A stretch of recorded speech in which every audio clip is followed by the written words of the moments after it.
미국 대통령 도널드 트럼프가 한국을 콕 집어 말했습니다. 관세 25%. 약속 안 지키면 끝이다. 이건 협상이 아니라 공개 협박이었습니다.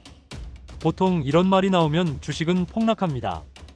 기업은 흔들리고 정부는 전화를 걸죠. 그런데 그날 한국 반도체 주식이 올랐습니다. 삼성전자 플러스 1.2, SK하이닉스 플러스 2.3. 시장은 대통령의 말을 믿지 않았습니다. 그리고 일주일 뒤 독일이 80억 달러 계약을 발표했습니다. 사우디가 움직였고 인도가 줄을 섰습니다. 압박하던 쪽이 말을 바꾸기 시작했고 침묵하던 쪽은 여전히 한마디도 하지 않았습니다. 여기서 잠깐 구독 버튼 꾹 눌러주시고요. 좋아요는 이 영상이 더 많은 분들께 전달되는데 정말 큰 힘이 됩니다. 한국은 어떻게 총 한 방 쏘지 않고 세계 최강국을 멈춰 세웠을까요? 지금부터 말하지 않고 이긴 나라의 일주일을 시작합니다. 저는 미셸 로렌스입니다. 68세고요. 30년간 국제통상 협상을 해왔습니다. 지금은 조지타운 대학에서 협상학을 가르치죠. 제 이력서엔 북미 자유무역협정, 중국 WTO 가입 협상, 유럽연합 관세 분쟁이 다 들어있습니다. 그래서 압니다. 압박이 어떻게 작동하는지를요. 2026년 1월 29일 수요일이었습니다. 오전 6시 스마트폰이 울렸어요. 제자가 보낸 링크였습니다. 트럼프 대통령의 SNS 게시물이었죠. 한국산 주요 품목의 관세 25%. 약속을 이행하지 않으면 끝이다. 스크롤을 내렸습니다. 시간 표시가 새벽 5시였어요. 1시간 전이죠. 25%. 저는 커피를 한 모금 마셨습니다. 쓰더군요. 전화가 오기 시작했습니다. 기자들이었어요. 코멘트 요청이었죠. 저는 다 거절했습니다. 아직 정리가 안 됐거든요. 그런데 한 가지는 확실했습니다. 이건 협상이 아니라는 것. 보통은 이렇게 갑니다. 먼저 100채널로 압박하고요. 상대국 반응을 보고 그 다음에 공개 경고를 합니다. 단계가 있어요. 하지만 이번엔 달랐습니다. 첫 수가 공개 선언이었어요. 게다가 수치까지 못 박았죠. 25%. 숫자가 들어가면 후퇴가 어렵습니다. 본인이 말한 수치를 낮추는 순간 약해 보이거든요. 저는 노트북을 켰습니다. 한국 주요 수출 품목 리스트를 열었어요. 반도체, 자동차, 배터리, 디스플레이. 전부 25%가 붙으면 타격이 심각했습니다. 그때 문자가 또 왔습니다. 이번엔 워싱턴 포스트 기자였어요. 교수님, 한국이 버틸 수 있을까요? 저는 답장을 안 했습니다. 솔직히 말하면 힘들다고 봤거든요. 미국은 세계 최대 시장입니다. 한국 수출의 5분의 1이 미국으로 갑니다. 관세 25%면 가격 경쟁력이 무너져요. 대체 시장을 찾는다 해도 시간이 걸립니다. 그리고 더 중요한 건 이거였습니다. 트럼프는 물러서지 않는 사람입니다. 저는 그의 첫 임기 때 관세 전쟁을 다 지켜봤어요. 중국, 캐나다, 멕시코, 유럽연합. 상대가 누구든 밀어붙였죠. 타협은 있었지만 굴복에 가까웠습니다. 그때까지만 해도 한국도 그럴 거라고 생각했습니다.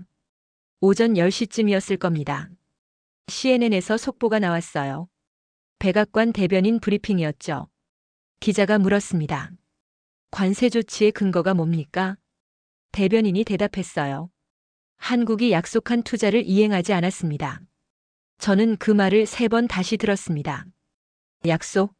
어떤 약속이죠? 뉴스를 더 찾아봤습니다. 미국 측 주장은 이랬습니다. 한국이 200억 달러 미국 투자를 약속했는데 국회가 비준을 안 해줬다는 거였어요. 그래서 관세로 압박한다.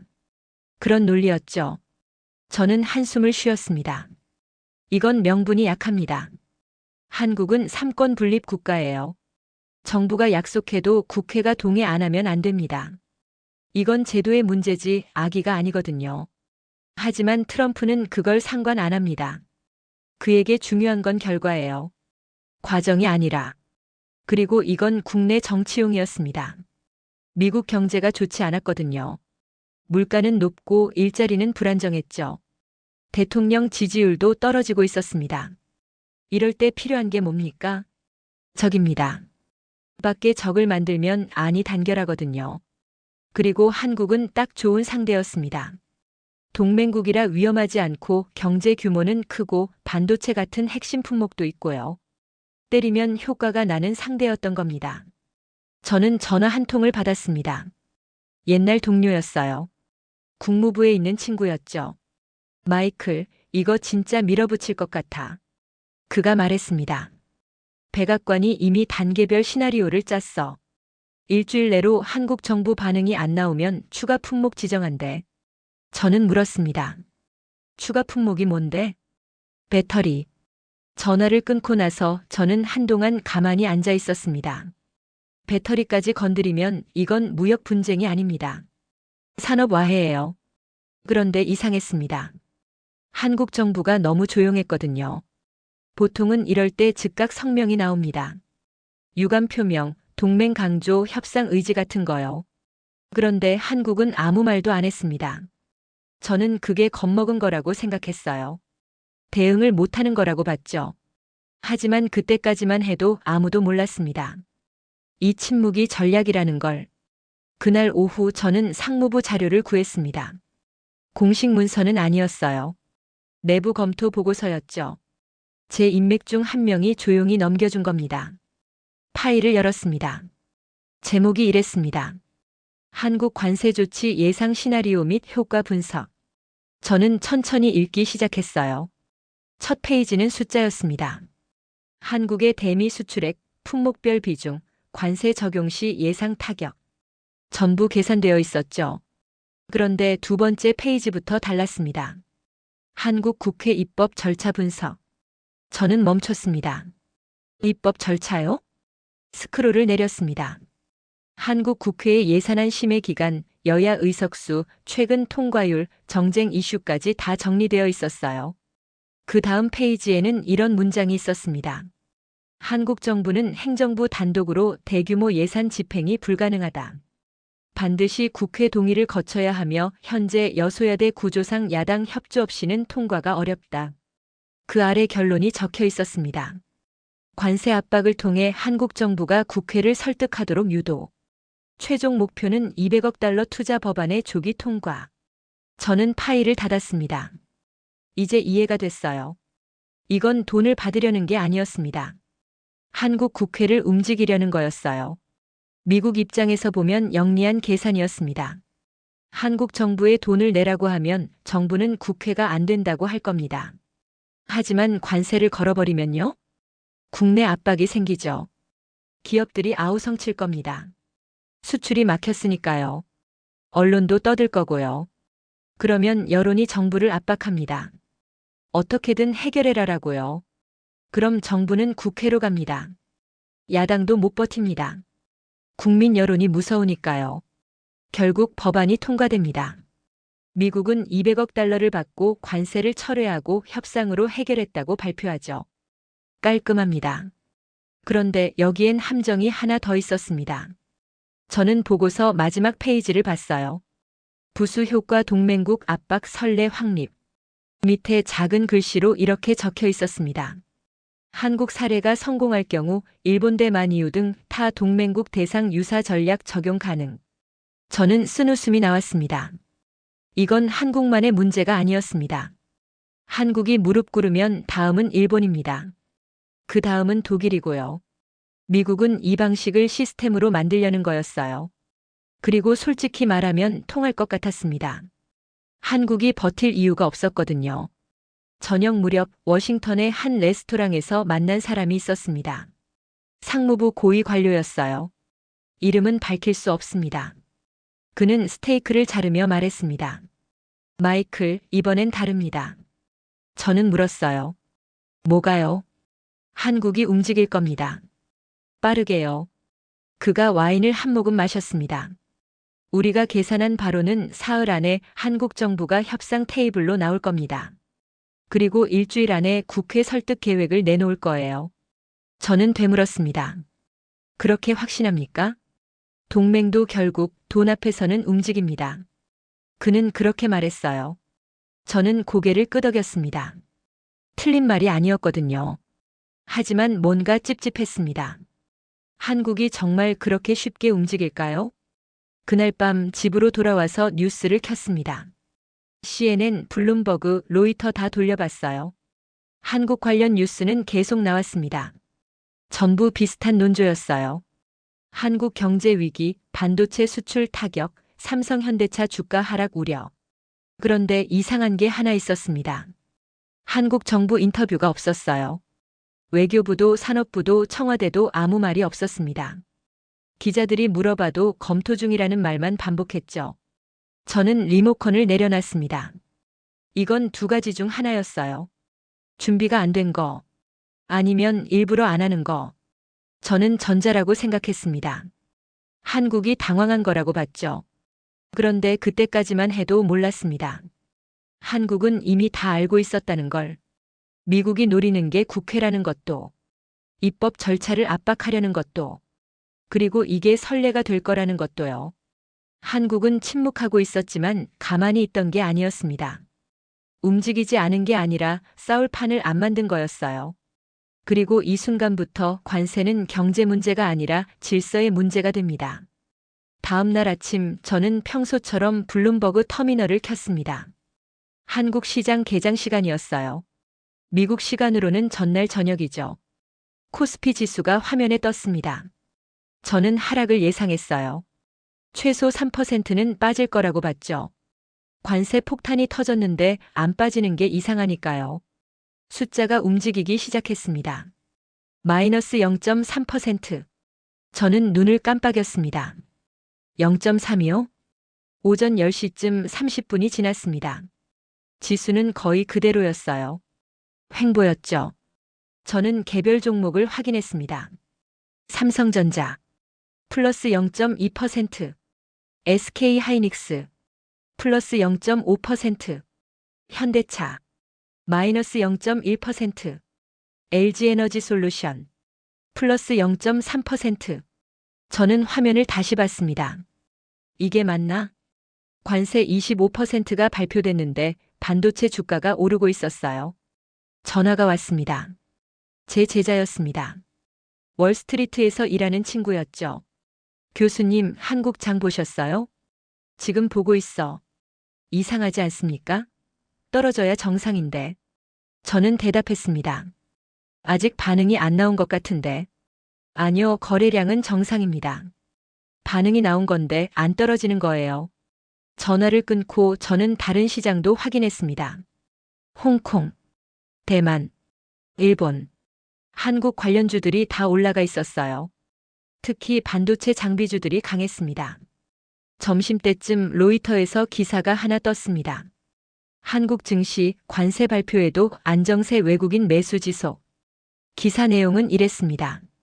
외국인 투자자들이 한국 반도체주를 오히려 사들이고 있다는 거였어요. 특히 유럽과 중동 자금이 들어오고 있다고요. 저는 기사를 2번 읽었습니다. 왜죠?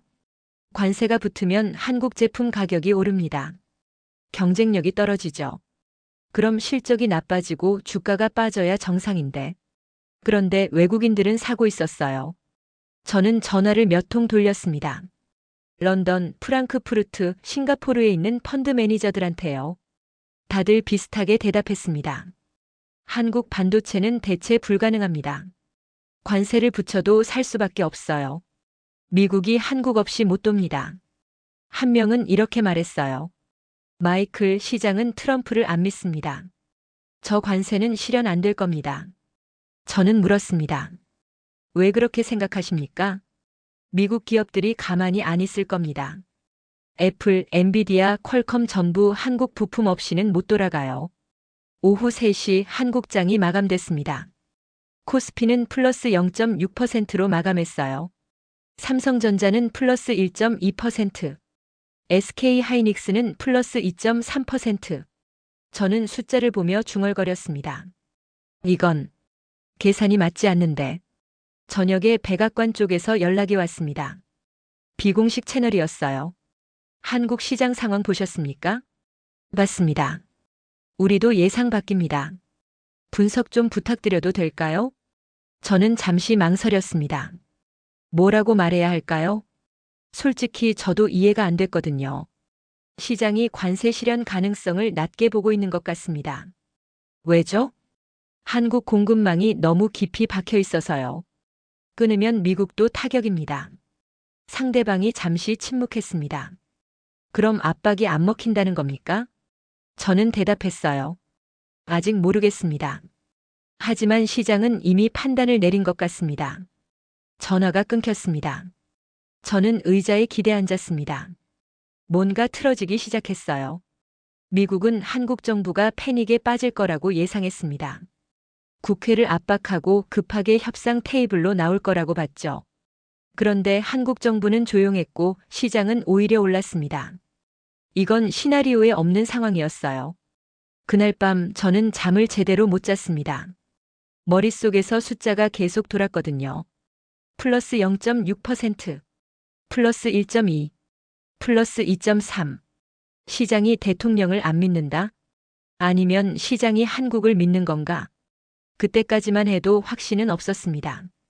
하지만 이 순간부터 제 계산에 균열이 생기기 시작했습니다.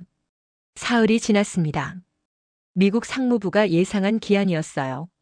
한국 정부가 협상 의지를 밝힐 거라고 본 시점이었죠. 그런데 아무 일도 일어나지 않았습니다. 한국 외교부는 정례 브리핑에서 이렇게만 말했어요. 상황을 예의주시하고 있습니다. 그게 전부였습니다. 항해 성명도 긴급 회담 요청도 동맹 강조 발언도 없었어요. 기자들이 계속 물어봤지만 대변인은 같은 말만 반복했죠. 상황을 예의주시하고 있습니다. 저는 그 브리핑 영상을 3번 봤습니다. 이건 뭔가 이상했어요. 보통 이럴 땐 난리가 납니다. 외교 채널이 바쁘게 돌아가고 고위급 통화가 이어지고 언론 플레이도 시작되죠. 우리는 동맹국이다, 대화로 풀자, 상호 이익을 존중한다. 이런 말들이 쏟아져 나옵니다. 그런데 한국은 조용했어요. 너무 조용했습니다. 저는 서울에 있는 지인한테 전화를 걸었습니다. 외교부 출입 기자였어요. 지금 청와대 분위기가 어떻습니까? 조용합니다. 조용하다니요? 말 그대로입니다, 교수님.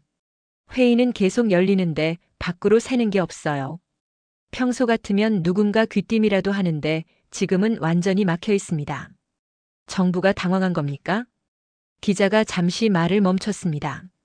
아니요. 제 느낌에는 의도적인 것 같습니다. 의도적이라니요? 일부러 말을 안 하는 것 같아요. 저는 전화를 끊고 생각했습니다. 일부러 말을 안 한다? 왜죠? 그 주 목요일 백악관에서 기자회견이 있었습니다. 대변인이 나와서 말했어요. 우리는 한국 정부의 성에 있는 답변을 기다리고 있습니다. 기자가 물었습니다. 한국 측과 접촉은 있었습니까? 공식 채널은 열려 있습니다. 한국이 응답했습니까? 대변인이 잠깐 머뭇거렸어요. 외교적 대화는 계속되고 있습니다. 저는 그 대답을 듣고 알았습니다. 접촉이 없었던 거예요. 한국이 전화를 안 받고 있었던 겁니다. 이건 외교에서 보기 드문 상황이었습니다. 압박을 받으면 보통은 반응합니다. 항의든 해명이든 협상이든 뭔가 움직이죠. 왜냐하면 반응을 안 하면 상대가 더 세게 때릴 수 있으니까요.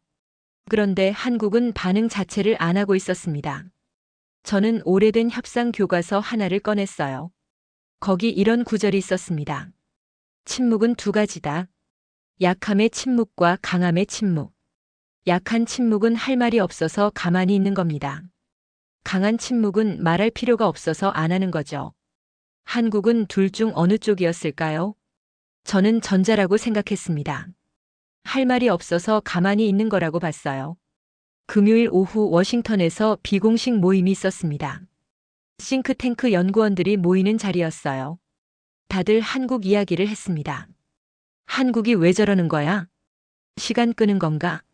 아니면 내부 의견이 안 모인 건가? 한 명이 이렇게 말했어요. 제 생각엔 한국이 굴복 타이밍을 재는 것 같습니다. 최대한 버티다가 어쩔 수 없다는 명분을 만들고 나서 넘어가려는 거죠. 다들 고개를 끄덕였습니다. 저도 그럴듯하다고 생각했어요. 한국 정부 입장에서는 국내 여론 때문에 쉽게 못 꺾습니다. 그러니까 미국 압박을 최대한 키워서 이건 어쩔 수 없었다는 명분을 만드는 거죠. 정치적으로 영리한 수였어요. 하지만 결국은 꺾인다는 겁니다. 그날 밤 집에 돌아와서 뉴스를 봤습니다. 한국 국회 소식이 나왔어요. 야당 대표가 발언했습니다. 정부는 미국과의 관계를 명확히 해야 합니다. 국익을 지키되 동맹도 소중히 해야 합니다. 애매한 말이었어요. 반대도 아니고 찬성도 아니었죠. 그런데 중요한 건 야당도 정부를 압박하지 않고 있다는 거였습니다. 보통은 이럴 때 야당이 난리를 칩니다. 정부가 무능하다, 외교 실패다 이렇게 공격하거든요. 그런데 조용했어요. 여당도 조용하고 야당도 조용하고 정부도 조용했습니다. 저는 리모컨을 내려놨습니다. 이상했어요. 너무 조용했습니다. 마치 모두가 뭔가를 기다리는 것처럼. 일요일 아침 뉴욕타임스에 칼럼이 하나 실렸습니다. 제목이 이랬어요. 한국의 침묵 전략인가 혼란인가. 칼럼니스트는 이렇게 썼습니다. 한국 정부의 대응은 두 가지로 해석된다. 하나는 내부 혼란이다. 정부가 방향을 못 잡고 있다는 것. 다른 하나는 계산된 침묵이다. 미국의 압박이 지속 불가능하다는 걸 알고 시간을 끄는 것. 그리고 마지막 문장이 이랬습니다. 하지만 역사적으로 침묵으로 이긴 나라는 없었다. 저는 그 칼럼을 프린트해서 책상에 붙여뒀습니다. 맞는 말 같았거든요. 그런데 그때까지만 해도 저는 몰랐습니다. 한국은 싸우지 않고 있던 게 아니라는 걸. 싸울 판을 만들지 않고 있었다는 걸. 항의도 협상도 해명도 없었습니다. 한국은 그저 아무 말도 하지 않았습니다. 그리고 이 침묵이 가장 강한 무기였습니다. 월요일 오전 서울에서 정례 브리핑이 있었습니다. 외교부였어요. 저는 실시간 스트리밍으로 봤습니다. 새벽 6시였죠. 기자들이 계속 같은 질문을 던졌어요. 미국 관세 조치에 대한 정부 입장은 무엇입니까? 대변인이 차분하게 대답했습니다. 우리 정부는 원칙적 입장을 유지하고 있습니다. 원칙이 무엇입니까? 국제통상 규범과 법치를 존중한다는 것입니다. 기자가 다시 물었어요. 그럼 미국 측 요구는 어떻게 하실 겁니까? 대변인이 잠깐 멈췄습니다. 그리고 천천히 말했어요. 이번 관세 조치는 우리의 해당 법안과 직접적인 연관이 없습니다. 저는 커피를 들다가 멈췄습니다. 뭐라고요? 대변인이 계속 말했습니다. 미국 측이 언급한 투자 약속은 정부 간 양해각서 수준이었으며 국회 비준 대상이 아니었습니다. 따라서 관세 부과의 법적 근거가 명확하지 않다고 판단합니다. 저는 화면을 다시 봤어요. 이 사람 지금 뭐라고 한 겁니까? 관세 근거가 없다고요? 기자들이 술렁였습니다. 그럼 미국 주장이 사실이 아니라는 겁니까? 사실 관계에 대한 해석 차이가 있습니다. 구체적으로 어떤 차이입니까? 대변인이 서류를 꺼냈어요. 2025년 6월 양국 정상회담에서 논의된 내용은 민간 투자 활성화 방안이었습니다. 정부 간 공식 약속이 아니었죠. 또한 투자 규모 200억 달러는 가능성 검토 수치였지 확정 금액이 아니었습니다. 저는 노트북을 열어서 확인했습니다. 작년 6월 회담 공동 성명문을 찾았어요. 읽어봤습니다. 양국은 경제 협력 강화를 위해 민간 부문의 투자 확대 방안을 모색하기로 했다. 저는 문장을 3번 읽었습니다. 모색하기로 했다. 약속이 아니었어요. 검토였습니다. 그리고 어디에도 200억 달러라는 구체적 숫자는 없었습니다. 저는 의자에 기댔습니다. 이건 미국이 과장한 겁니다. 아니, 정확히는 확대 해석한 거였어요. 검토하겠다는 말을 약속했다로 바꿔버린 겁니다. 그리고 언론 플레이를 통해 기정사실화한 거죠. 한국 외교부는 지금 그걸 정확히 짚어낸 겁니다. 브리핑이 끝났습니다. 저는 화면을 보며 중얼거렸어요. 한 문장으로 끝냈네. 전화가 울렸습니다. 국무부 쪽이었어요. 마이클, 지금 서울 브리핑 보셨습니까? 맞습니다. 이거 문제입니다. 뭐가요? 명분이 흔들립니다. 한국말이 맞거든요.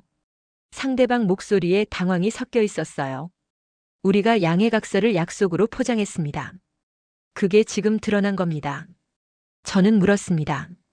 그럼 어떻게 하실 겁니까? 모르겠습니다. 위에서 회의 중입니다. 전화가 끊겼습니다. 이제 이해가 됐습니다. 한국이 왜 조용했는지. 반박하지 않은 게 아니었어요. 반박할 타이밍을 기다린 겁니다.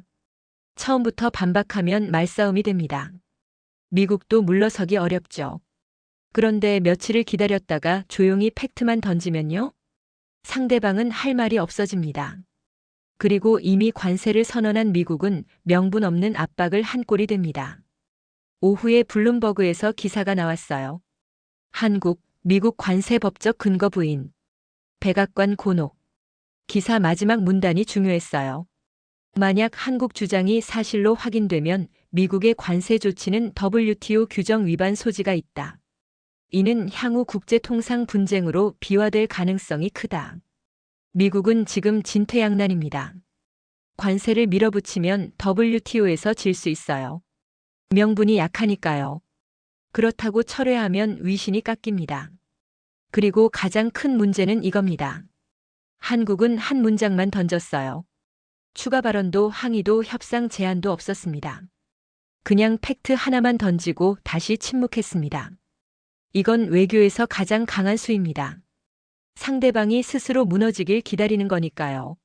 그날 밤 저는 오래 잠을 못 잤습니다. 머릿속에서 그 한 문장이 계속 맴돌았거든요. 이번 관세 조치는 해당 법안과 직접적인 연관이 없습니다. 짧았습니다. 조용했습니다. 하지만 그 한 문장이 미국의 전체 전략을 무너뜨렸습니다. 칼은 휘둘러졌지만 맞을 이유가 사라졌습니다. 화요일 아침 로이터에서 속보가 떴습니다. 삼성전자 독일과 반도체 공급 계약 체결. 저는 기사를 클릭했어요. 독일 자동차 업체들과 5년 장기 공급 계약을 맺었다는 내용이었습니다. 규모는 80억 달러. 계약 체결일이 적혀 있었어요. 어제였습니다. 타이밍이 묘했어요. 점심때쯤 또 다른 뉴스가 나왔습니다. SK 하이닉스 사우디와 AI 반도체 협력 발표. 사우디 국부 펀드와 합작 투자. 규모는 60억 달러. 발표 시점은 오늘 아침. 저는 브라우저를 새로 고침했어요. 그리고 오후 2시 세 번째 뉴스가 떴습니다. 현대차 인도 정부와 전기차 생산 기지 양해각서. 인도 구자라트에 공장을 짓는다는 내용. 투자 규모 40억 달러. 서명일은 이틀 전. 저는 화면을 보며 멈췄습니다. 하나씩 따로 보면 그냥 뉴스입니다. 하지만 사흘 안에 3건이 연속으로 나오면 이건 우연이 아닙니다. 저는 지난 일주일 뉴스를 검색했어요. 더 있었습니다. LG 에너지 솔루션 폴란드 배터리 공장 증설 확정. 포스코 호주 광물 개발 파트너십 체결. 네이버 프랑스 AI 기업과 협력 발표. 전부 최근 일주일 안에 나온 뉴스였어요.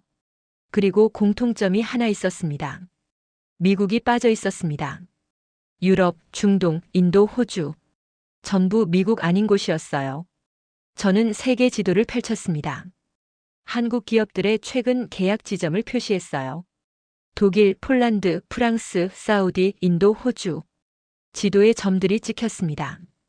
그리고 미국만 비어 있었어요. 저는 천천히 숨을 내쉬었습니다. 이건 준비된 겁니다. 즉흥으로 나온 계약들이 아니었어요. 이미 몇 달 전부터 진행하던 건데 지금 발표 타이밍을 맞춘 겁니다. 왜죠? 메시지를 보내는 겁니다. 우리는 미국 시장 없어도 됩니다. 전화가 왔어요. 월스트리트 저널 기자였습니다. 교수님, 지금 한국 기업들 움직임 보셨죠? 보고 있습니다. 이거 의도적인 것 같지 않습니까? 저는 잠깐 망설였어요. 그럴 가능성이 높습니다. 정부 주도입니까? 정부가 직접 계약한 건 아니지만 조율은 했을 겁니다. 타이밍이 너무 정확해요. 기자가 물었습니다. 이게 미국한테 압박이 될까요? 저는 대답했어요. 압박이 아닙니다. 대안입니다. 대안이요? 한국은 지금 보여주는 겁니다. 미국이 문을 닫으면 다른 문으로 나간다는 걸요. 전화를 끊고 저는 다시 뉴스를 확인했습니다. 오후 4시 또 하나가 떴어요. 대만 TSMC 한국 장비업체와 10년 공급 계약. 규모는 200억 달러였습니다. 저는 쓴웃음이 나왔어요. 미국은 한국을 구석으로 몰아넣으려 했습니다. 관세로 압박하고 선택지를 좁히고 결국 무릎 꿇게 만들려고 했죠. 그런데 한국에겐 구석이 없었어요. 이미 문이 여러 개 열려 있었습니다. 저녁에 백악관 쪽에서 연락이 왔습니다. 상황이 복잡해지고 있습니다. 목소리에 긴장이 묻어났어요. 한국이 공급망을 재편하고 있습니다. 우리 쪽 기업들이 불안해하기 시작했어요. 저는 물었습니다. 어느 기업들입니까? 반도체 쪽입니다. 애플, 퀄컴, 엔비디아 전부 우리한테 연락 왔어요. 한국 공급이 끊기면 어떻게 하냐고요. 그럼 뭐라고 하셨습니까? 아직 결정된 게 없다고 했습니다. 하지만 관세는 이미 발표됐지 않습니까? 상대방이 한숨을 쉬었어요. 발표와 실행은 다릅니다. 우리도 출구가 필요해요. 저는 전화를 끊고 생각했습니다. 출구라. 미국이 출구를 찾고 있었습니다. 일주일 전만 해도 한국이 출구를 찾아야 하는 상황이었는데 지금은 거꾸로였어요. 그날 밤 저는 노트에 한 줄을 적었어요. 한국에게는 막다른 골목이 없었다. 그리고 이 순간부터 압박의 방향이 바뀌기 시작했습니다. 수요일 오전 워싱턴에 비가 내렸습니다. 저는 국회의사당 근처 카페에 앉아 있었어요. 누군가를 기다리고 있었죠. 오전 10시 그가 들어왔습니다. 하원 세출위원회 보좌관이었어요. 이름은 밝힐 수 없습니다. 그는 커피를 주문하고 제 맞은편에 앉았습니다. 마이클, 상황이 안 좋습니다. 저는 물었어요. 무슨 일입니까? 의회가 움직이기 시작했어요. 그가 서류 봉투를 꺼냈습니다. 이거 비공식 자료인데요. 어제 비공개 회의록입니다. 저는 봉투를 열었어요. 첫 페이지에 이렇게 적혀 있었습니다. 한국 관세 조치의 법적 타당성 검토 요청. 민주당 의원 12명이 연명으로 상무부에 질의서를 보냈다는 내용이었어요. 질문이 3가지였습니다. 첫째, 관세 부과의 법적 근거는 무엇인가? 둘째, 한국과의 사전 협의 절차를 거쳤는가? 셋째, WTO 규정 위반 소지는 검토했는가? 저는 보좌관을 봤습니다. 민주당만 움직입니까? 그가 고개를 저었어요. 공화당도 불편해합니다. 표면적으론 대통령 지지하지만 뒤에선 다들 걱정이에요. 왜죠? 기업들 때문입니다. 그가 목소리를 낮췄어요. 애플 로비스트가 어제 사무실 5군데를 돌았습니다. 전부 같은 말을 했어요. 한국산 부품 없이는 못 돌아간다고요. 저는 커피를 한 모금 마셨습니다. 퀄컴은요? 더 심합니다. 한국 반도체 공급 끊기면 신제품 출시가 6개월 지연된대요. 엔비디아는요? 보좌관이 한숨을 쉬었어요. CEO가 직접 백악관에 전화했습니다. 관세 철회 안 하면 실적 경고 발표하겠다고요. 저는 서류를 덮었습니다. 백악관 반응은 어떻습니까? 버티고 있습니다. 아직은요. 아직은요? 그가 조용히 말했어요. 며칠 못 갑니다. 압력이 너무 세요. 카페를 나와서 저는 걸어갔습니다.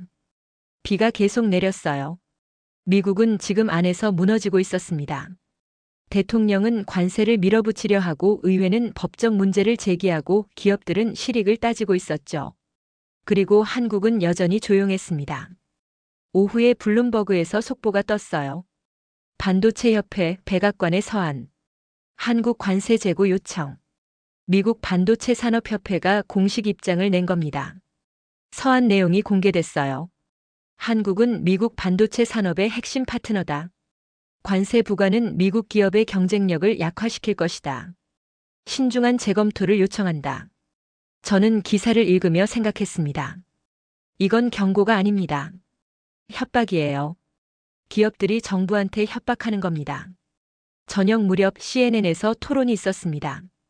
패널 중 한 명이 전직 무역대표부 대표였어요. 그가 말했습니다. 이번 관세는 정치적 결정이었습니다. 경제 논리가 아니었어요. 그래서 지금 문제가 생긴 겁니다. 진행자가 물었죠. 그럼 철회 가능성이 있습니까? 전직 대표가 고개를 저었어요. 철회는 어렵습니다. 대통령 체면이 있으니까요. 하지만 유예는 가능합니다. 유예요? 집행을 미루는 겁니다. 한국과 협상 중이라는 명분으로요. 저는 그 말을 듣고 알았습니다. 출구 전략이 나오고 있었어요. 그날 밤 워싱턴 포스트에 사설이 실렸습니다. 제목이 이랬어요. 트럼프의 관세, 누구를 위한 것인가? 사설은 날카로웠습니다. 대통령은 한국을 압박한다고 했지만 정작 압박받는 건 미국 기업들이다. 법적 근거도 약하고 경제 논리도 없다. 남은 건 정치적 위신뿐이다. 저는 사설을 프린트했어요. 그리고 밑줄을 그었습니다. 정작 압박받는 건 미국 기업들이다. 맞는 말이었습니다. 한국은 압박받지 않고 있었어요. 오히려 미국이 자기 기업들한테 압박받고 있었습니다. 저는 노트에 한 줄을 적었어요. 우리가 밀고 있었는데 안 밀린 건 한국이었습니다. 그리고 이제 밀리기 시작한 건 미국이었습니다. 금요일 오전 6시 저는 스마트폰 알림에 깼습니다. 트럼프 대통령의 SNS 게시물이었어요. 화면을 켰습니다. 한국과 건설적인 대화를 진행 중이다. 곧 좋은 소식이 있을 것이다. 저는 문장을 3번 읽었습니다. 건설적인 대화? 일주일 전엔 약속을 지키지 않으면 끝이다였는데 지금은 건설적인 대화였습니다. 저는 침대에서 일어났어요. 이건 후퇴입니다. 명백한 후퇴였어요. 관세 이야기는 한마디도 없었습니다. 압박도 기한도 수치도 없었죠. 대신 대화와 좋은 소식이라는 단어만 있었습니다. 저는 노트북을 열어서 뉴스를 확인했습니다. CNN 속보가 떠 있었어요. 트럼프 한국 관세 톤 다운. 협상 가능성 시사. 기사 내용은 간단했습니다. 백악관 관계자가 익명으로 밝힌 바에 따르면 관세 집행 시점을 재검토 중이라는 거였어요. 저는 기사를 읽으며 웃음이 났습니다. 쓴웃음이었어요. 일주일 전만 해도 한국이 무릎 꿇을 거라고 다들 생각했습니다. 저도 그렇게 봤어요. 그런데 지금 물러선 건 미국이었습니다. 오전 9시 백악관 브리핑이 있었습니다. 대변인이 단상에 섰어요. 기자가 물었습니다. 대통령님 게시물은 관세 철회를 의미합니까? 대변인이 고개를 저었어요. 철회는 아닙니다. 다만 한국과의 건설적 대화를 통해 최선의 방안을 모색 중입니다. 관세 집행 시점은 언제입니까? 아직 결정되지 않았습니다. 그럼 무기한 연기입니까? 대변인이 잠깐 망설였어요. 협의가 진행 중이라는 점만 말씀드릴 수 있습니다. 저는 브리핑을 보며 고개를 끄덕였습니다. 이건 사실상 철회였어요. 공식적으론 철회가 아니지만 집행 안 하면 의미 없는 겁니다. 그리고 무기한 연기는 외교 용어로 포기를 뜻합니다. 전화가 왔어요. 월스트리트 저널 기자였습니다. 교수님, 이거 예상하셨습니까? 저는 솔직하게 대답했어요. 아니요. 어떻게 보십니까? 저는 잠깐 생각했습니다. 미국이 이긴 건 아닙니다. 하지만 한국도 이긴 건 아니에요. 그럼 뭡니까? 비긴 겁니다. 아니, 정확히는 한국이 안 진 겁니다. 기자가 되묻더군요. 그게 이기는 거 아닙니까? 저는 대답했어요. 네. 어쩌면 그게 가장 완벽한 승리일 겁니다. 전화를 끊고 저는 창밖을 봤습니다. 워싱턴은 화창했어요. 하지만 제 마음은 복잡했습니다. 저는 30년간 협상을 공부하고 가르쳤습니다. 협상의 핵심은 압박이라고 배웠어요. 상대를 구석으로 몰고 선택지를 좁히고 결국 원하는 걸 얻어낸다고요. 그런데 한국은 달랐습니다. 압박받지 않았어요. 구석으로 안 몰렸습니다. 선택지도 줄어들지 않았죠. 오히려 늘었습니다. 그리고 미국이 스스로 물러섰습니다.